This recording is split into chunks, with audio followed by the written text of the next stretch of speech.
I'm going to start with you, Enrique. Given what I assume was shooting a film on a budget shoestring and dealing with several Chicago seasons, what were the challenges of telling the story that you wanted to see on the screen? A lot of challenges, especially because, as you mentioned, low budget. Really, we like to say it was a no budget film. We we really weren't. Actors weren't paid. None of the crew was paid.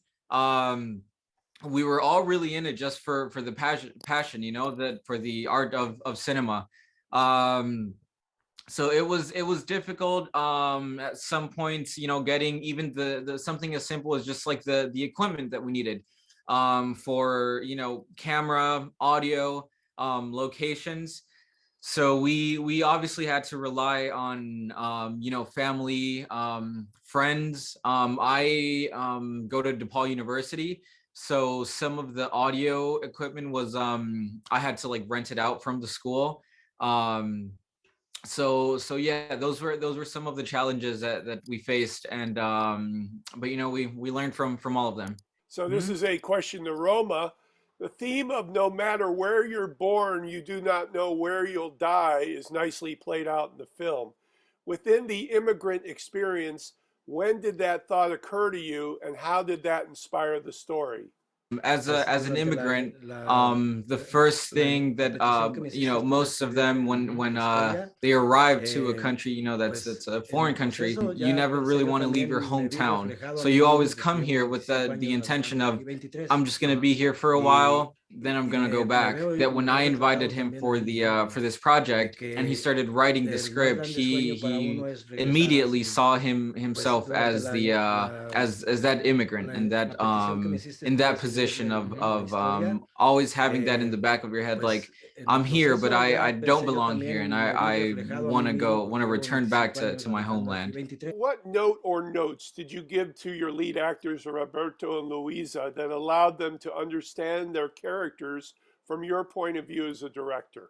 So usually when you write a script, you write the script and then you hire the actors for the characters. With our no budget production, he kind of had to write the script the other way around. So starting with like keeping in mind what actors were going to be for the specific characters, because those were the ones that we were counting on. So he created these characters that were kind of in a way resembled the actors themselves. So for example, Roberto is a mariachi singer. He plays a guitar. It's not just like part of the character, but it's also part of himself. And Luisa, for example, she is actually from Colombia. They're both immigrants. So kind of working in this way, that creating the character for the specific actor made it much easier for them to be able to identify with the character. Again, to Roma, when creating the characters of Miguel and Dalia, what did you want to best emphasize about their relationship that is the key to allowing Miguel to emerge from his cocoon towards the end of his life? Obviously making both of them be immigrants and sharing, in a sense, that same story, however, with the major difference of their time as immigrants, like the amount of time that they have experienced that being an immigrant. So for example, Miguel has been an immigrant for decades, and he's on the he's on the older side, he's aging, and Dalia, also an immigrant, but she's only been here for a couple years. So so having that age difference of time being an immigrant was like one of the key factors that helped them kind of work together, like get to know each other and relate to one another with that, I guess, immigration status. But also that difference in age was what really helped them, or helped Dalia take Miguel out of this cocoon, as you mentioned it. Friendship of, like, I guess on a more human level of despite their age differences, her still having that respect for him and still wanting to help him out, as opposed to being more focused on having friends her age, or just not caring about an elderly. When on a low budget film, there are often creative workarounds that occur when the script is calling for something that is difficult to recreate with the budget that you have. What is an example of a creative workaround that you're proud of when you see it in the finished film? So a major workaround was there was the scene or a couple of the scenes with when it's snowy outside.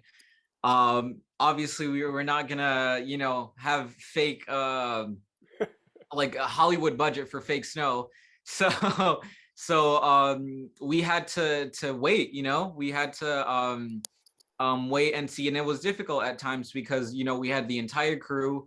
Some of the actors have work, or for example me, I have to go to school, so it was difficult to getting everyone to be available, like that availability to oh, it's gonna snow this upcoming weekend, we have to shoot. What aspects of the Mexican culture did you want to reflect through Miguel and his friends that you think are lost among the men of the culture today? And what do you think we have lost because these men no longer exist?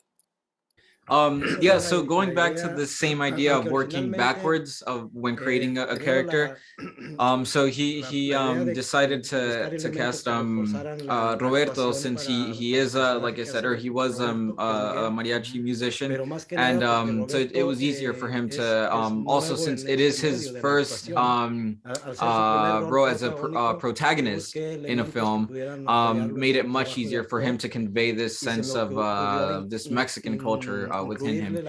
And obviously this whole idea of having him be a musician, specifically a mariachi musician, which is a regional Mexican. When you think of mariachis, you think of Mexicans or of Mexico.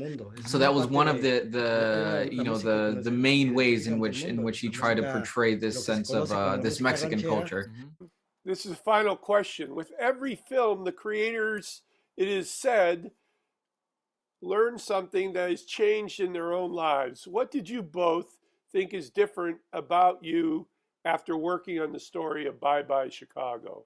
That sense of nostalgia of when you're an immigrant, and it made him really, I guess, think about despite him spending many years here, and maybe for the rest of his life, he's always gonna, you're always gonna have that native language, your traditions, your culture, and despite how far you are away from your homeland, you're always gonna really keep it, I guess, within you. You're always gonna be back in your homeland.